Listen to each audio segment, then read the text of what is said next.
in nature. Please welcome my friend Ranju, ready to perform a lovely and colorful dance on a traditional Adivasi song. We will and cultural expression will take us on a journey.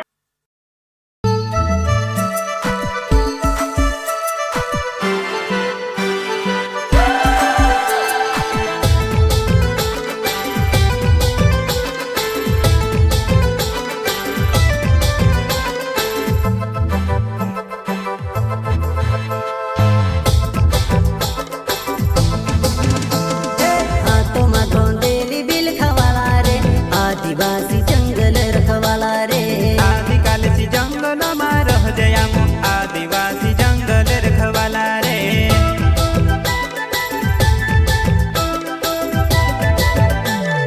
चल जंगल जमीन काज पूजे रे आदिवासी दुनिया ने रखवाला रे बाप देव खतरी काज पूजे रे आदिवासी सबसे निराला रे।